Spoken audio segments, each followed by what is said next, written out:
Es un gusto saludarles en este día. Bienvenidos a Lecciones de Vida, el espacio donde cada día repasamos y estudiamos la palabra del nuestro Señor. Bien, no olviden que llegamos a ustedes gracias a la bendición de Dios y con el apoyo de nuestros hermanos en la Iglesia Adventista del Séptimo Día. En la dirección general está nuestra hermana y amiga Andreina Muñoz y en el control técnico nuestro amigo y hermano Alan Tobar y quien les habla, un servidor, su amigo y hermano Dani Zambrano. Bienvenidos a tu programa Lecciones de Vida. Somos Vida 104.1 FM. Qué gusto volver a saludarles. Feliz día para todos ustedes. Seguimos con el estudio de la palabra de Dios. Estamos en nuestra lección número 4. El conflicto detrás de todos los conflictos. Versículo de memoria, Josué 10, versículo 14. No ha habido día igual ni antes ni después en que el Señor escuchara la voz de un hombre, porque el Señor luchó por Israel. Y en el contexto de Reavivados por su palabra, para el bloque de hoy, nos corresponde la lectura de, déjenme ubicarme, nos corresponde la lectura de Deuteronomio 34 y finalizamos el libro de Deuteronomio. Iniciamos entonces con el capítulo número 1 del libro de Josué. Bien, vamos a orar, queridos hermanos. Querido Señor que estás en los cielos, gracias. Gracias por tu amor, gracias por tu bondad y tu misericordia. Gracias por el día que nos das. Gracias, Señor, por la bendición de un nuevo día. Pedimos que al estudiar tu palabra, seas tú hablando nuestras vidas y hablando a nuestros corazones. Bendice a mis amigos y hermanos que nos sintonizan. Perdona, Señor, nuestros pecados. Lo pedimos en el santo nombre de Cristo Jesús. Amén y amén. Bien, la pregunta que debemos responder hoy, ¿cómo inicia toda esta guerra? ¿Cómo inicia todo este conflicto? Porque recuerde que hasta ahora hemos hablado acerca de el trasfondo con el cual tenemos que ver el conflicto que existía entre Dios, su pueblo y las naciones cananeas. Entonces hicimos zoom en todo este aspecto y vimos que va más allá de una simple guerra. Entonces no es cualquier guerra, es una simbología, es un modelo de lo que ocurre a nivel espiritual, de lo que conocemos como el conflicto cósmico. Hemos hablado y entonces hemos definido que la verdadera guerra santa no es aquella, ¿no?, que algunos pretenden decir por allí. La guerra santa, entonces es la que tiene algunas naciones allá en el Islam para entonces pelear. No, la verdadera guerra santa, queridos hermanos, es la que se libra entre el bien y el mal, entre el Dios eterno que se coloca de parte de su pueblo para ayudarle a vencer. Y cuando los seres humanos entonces decidimos y deciden por Cristo, también nos colocamos del bando del Dios Todopoderoso. Después la lección nos mostró quién está de parte del Dios eterno, y es el comandante de los ejércitos del Señor. Mientras Josué entonces oraba acerca de Jericó y buscaba la dirección del Señor, buscaba la dirección divina para tomar la ciudad, se presentó ante él un guerrero con su espada desenvainada. Al ser interrogado entonces por Josué, este personaje negó su filiación a cualquier ejército terrenal. Era el príncipe del ejército de Dios. Entonces, al exigir adoración, mostró que era Dios mismo en la persona de Jesús, conocido como el comandante de las huestes celestiales de los ejércitos del Señor, o el príncipe del ejército de Dios, o conocido también como Miguel en el libro de Daniel 12:1. Ahora, fíjense que la oración había sido respondida y para tranquilidad de Josué, Dios mismo se puso al mando de la operación. Como general visible de Israel, Josué solo debía entonces seguir las órdenes del verdadero general en jefe, Dios.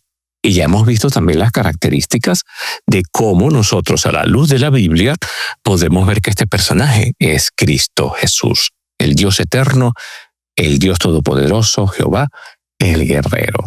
Ahora, ¿cómo inicia toda esta guerra, todo este conflicto? Para eso, preciados hermanos, vamos entonces a la Biblia y vamos a leer algunos textos de la palabra del Señor que nos van a ayudar a comprender cómo se origina toda esta batalla. O como bien nos pregunta la lección, ¿qué sabemos del conflicto en el que Dios mismo era el partícipe?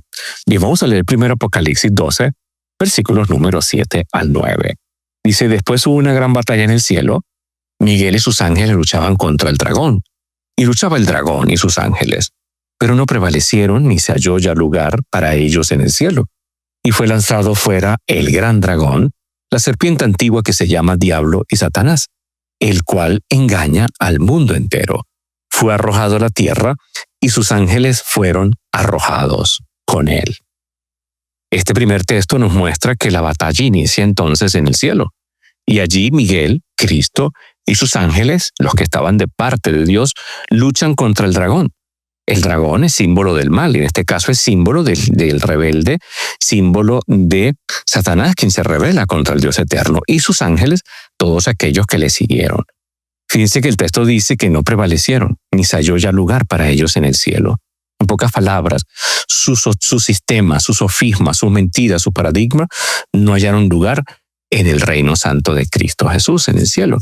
Entonces es lanzado fuera el dragón, el gran dragón, el que hace guerra, el antagonista del bien, el que se levanta en contra del Señor. La serpiente antigua, esa palabra nos ubica inmediatamente en el huerto del Edén y nos lleva entonces a entender cómo la guerra se traslada aquí a la tierra. Y viene este personaje que se llama Diablo, el acusador, y Satanás, el que hace guerra contra los santos, el cual entonces engaña al mundo entero. Es arrojado a la tierra y sus ángeles fueron arrojados con él. Eso quiere decir entonces que el campo de batalla ahora es aquí, en la tierra.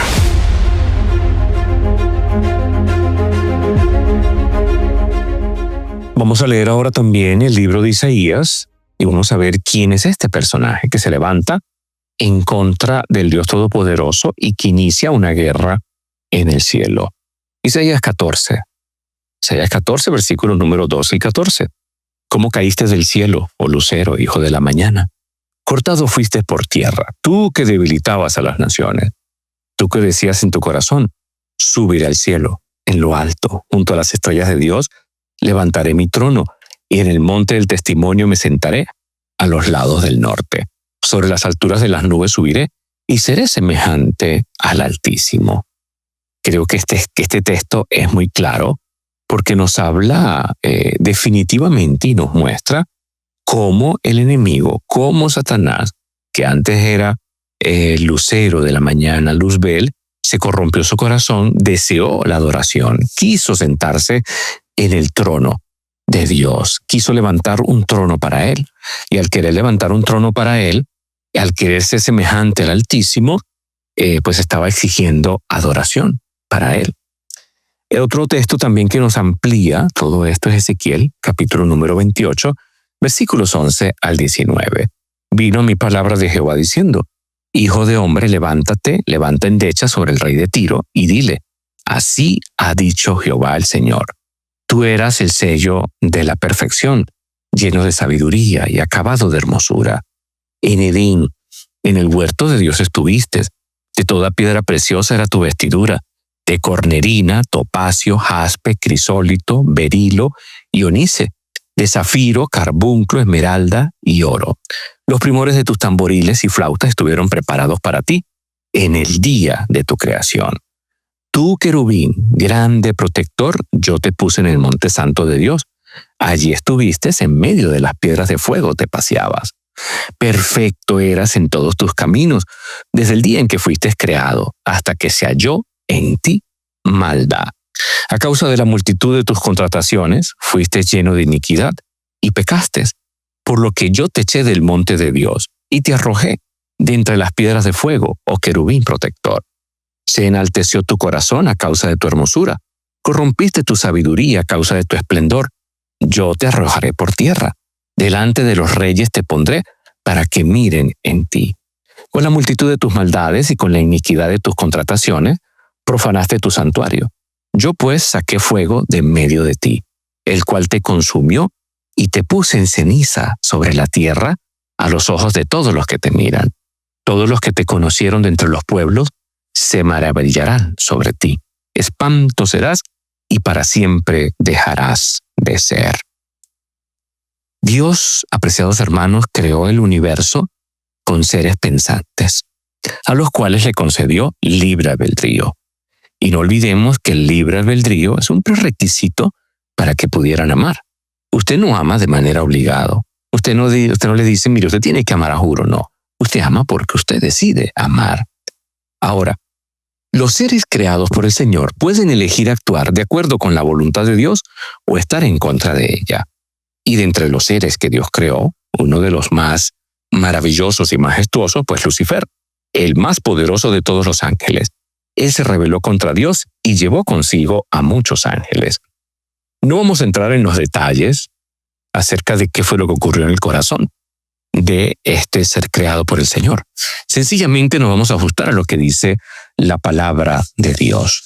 Él quería ser adorado. Él quería recibir la adoración. Él quería ser como Dios. Él quería ser el centro de todo. Y fíjense que Isaías y Ezequiel se refieren a ese conflicto, aunque algunos comentaristas no intentan restringir el significado de Isaías 14 y Ezequiel 28 simplemente al rey de Babilonia y un gobernante de Tiro. Pero creo que las características y los indicadores que allí se presentan van más allá de una realidad trascendente. Allí se presenta al rey de Babilonia como si hubiera estado en el cielo, y eso es imposible, próximo al trono de Dios. Y se dice que el rey de Tiro residía en el Edén, como querubín protector en el monte santo de Dios, y nada de eso es real, y mucho menos aplicable a los reyes de Babilonia y Tiro, que por cierto eran muy orgullosos. El rey de Babilonia creía que era como un dios y el rey de Tiro pensaba que su nación era la más poderosa y él también era un dios. Ahora, nada de esto puede ser atachado a estos dos personajes porque ellos no eran perfectos seres humanos creados.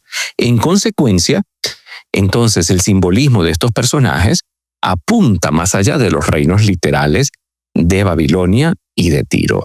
Entonces podemos ver que a través de esta enseñanza, o lo que bien pudiéramos nosotros llamar un mashal o una parábola, entonces toman el contexto histórico para entonces hablar acerca de un personaje que se revela con el Señor. El rey de Babilonia de por sí que era un hombre bélico, era un hombre siempre en rebelión, autosuficiente y orgulloso. Fíjense que describe entonces de una manera muy puntual al enemigo de las almas. Y el rey de Tiro, que era también muy orgulloso, muy engreído, que creía que era también el centro de todo y también se creía como Dios y quería adoración también, entonces también es un buen ejemplo. Entonces, en ambos casos se están refiriendo a ese ser que Dios creó, que se revela en el cielo. Entonces, ¿dónde inicia la guerra? La guerra inicia en el cielo y es traída hacia la tierra. Y los seres humanos, Adán y Eva en este caso, decidieron unirse allí, ¿no?, al desobedecer al Señor. Pero fíjense qué maravilloso es el Señor, que a pesar del conflicto, entonces podemos tener esperanza y esperanza de salvación.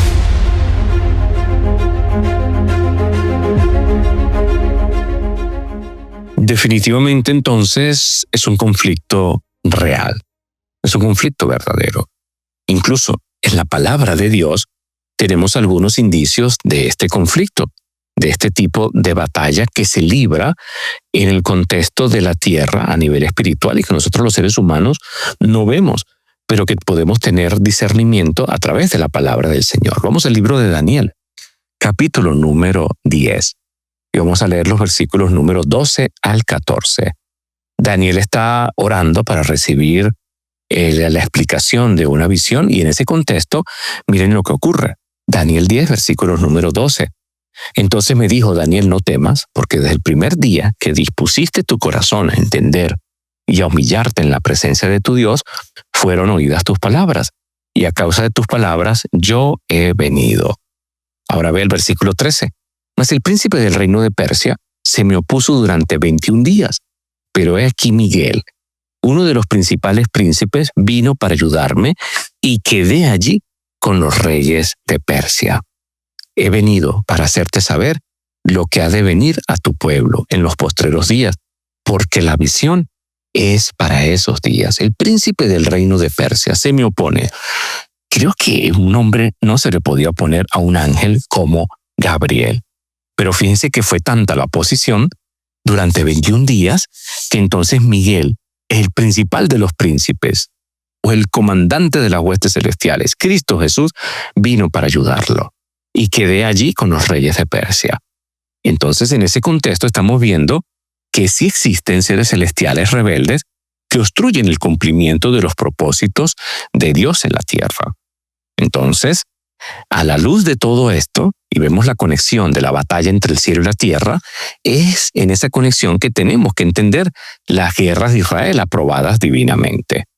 Tenemos que reconocerlas como manifestaciones terrenales del gran conflicto entre Dios y Satanás, entre el bien y el mal.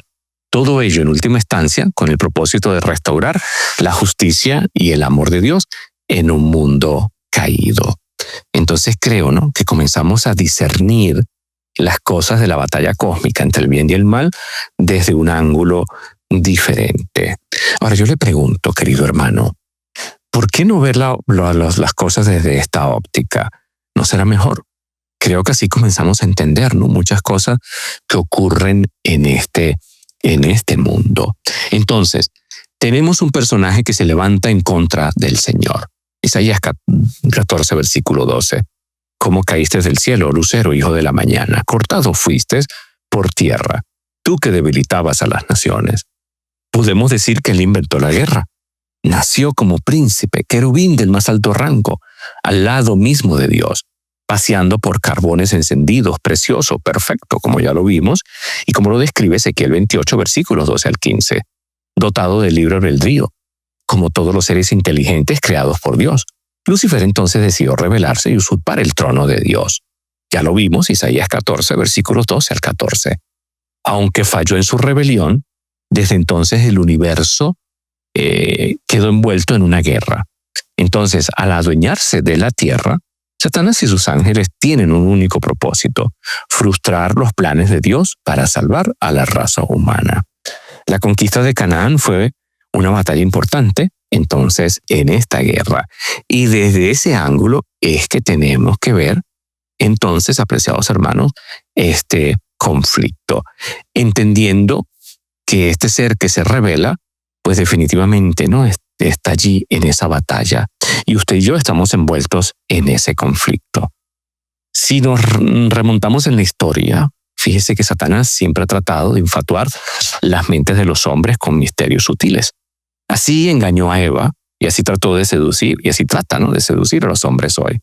Ahora, los que citan falsamente la palabra de Dios en un esfuerzo por sustentar el error, están siguiendo el ejemplo de aquel que engañó a Eva y tentó a Cristo en el desierto. El enemigo sustituyó la palabra de Dios por sus propias declaraciones engañosas. El mismo agente engañoso que sedujo entonces a los ángeles en el cielo está trabajando de manera similar en las mentes humanas hoy. Y por medio de sus afirmaciones seductoras, ganó la confianza de muchos de los ángeles.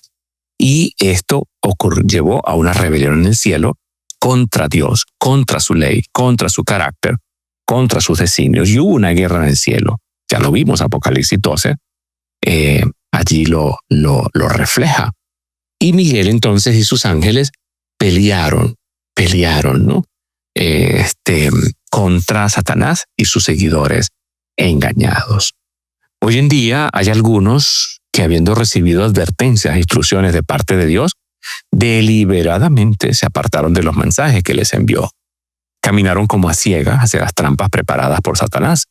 Él está jugando el juego de la vida para ganar sus almas. Y algunos que podían estar en condición de ayudar a estas almas enlazadas han sido ellos mismos tomados por cautivos por el archiengañador. Entonces, vemos aquí a este personaje que definitivamente se levanta en contra del Dios Todopoderoso. Vemos a este personaje que pues está allí, ¿no?, para entonces definitivamente colocarse en contra de Dios y para poder entonces echar por tierra la verdad del Señor.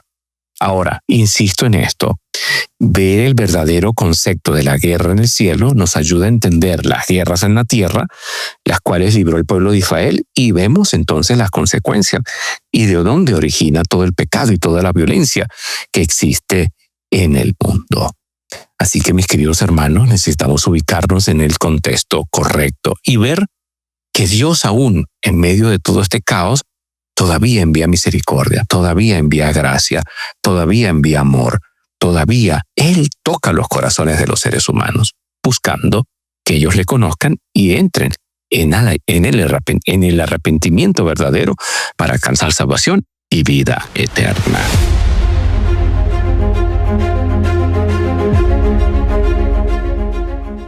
Pero a pesar de todas las cosas que Dios ha hecho, a pesar de todo el amor de Dios, que es infinito por su pueblo, por su iglesia, por este mundo, a pesar del cuidado incesante de parte del Señor, a pesar de que Dios levanta hombres que se colocan de parte de la verdad para luchar con esas teorías falsas y razonamientos astutos del archiengañador, a pesar de todas las advertencias y reproches que Dios ha mandado, pese a todas estas cosas, muchos se ofenden, muchos se desvían de la verdad y muchos quieren hacer las cosas a su manera.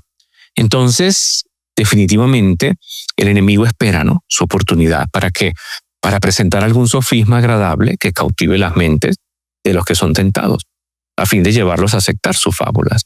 Entonces, los que son engañados así se convierten en canales por medio de las cuales otras mentes son seducidas por sentimientos engañosos.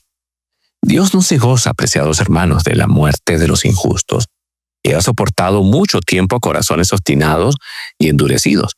Entonces, Él dio a Cristo a este mundo. ¿Para qué? Para que el hombre pueda alcanzar salvación. Él ha dado mensajes oportunos de advertencia. Él ha derramado el evangelio eterno sobre este mundo. Llama a la gente a arrepentirse. Llama al pueblo de Dios a hacer el trabajo que tiene que hacer. Llama a los hombres a escoger a Cristo Jesús, a escoger al Dios verdadero. Entonces vemos, mis queridos hermanos, que en medio de todo esto tenemos, en medio de todo este conflicto, tenemos al Dios eterno, al Dios todopoderoso, que es un gran guerrero. Jehová, el Dios que se levanta para entonces luchar en batalla por su pueblo. Dios definitivamente está en guerra contra el pecado. Entonces, tenemos el origen del conflicto. Inició en el cielo, con Satanás, cuando se revela en el cielo. Y este conflicto entre Cristo y Satanás, entre el bien y el mal, es la metanarrativa que marca toda la historia bíblica. Entonces, este conflicto es arrastrado a la tierra. Las acciones de los poderosos celestiales rebeldes afectan directamente los asuntos de la tierra. Entonces, los reinos terrenales y sus líderes a menudo actúan como agentes de estas fuerzas malignas. Luego, entonces, podemos ver que las batallas de Israel, por mandato divino, deben entenderse como episodios terrenales del gran conflicto. No eran guerras de conquistas por ambición humana, sino actos de juicio divino contra sistemas que se habían aliado con las fuerzas del mal.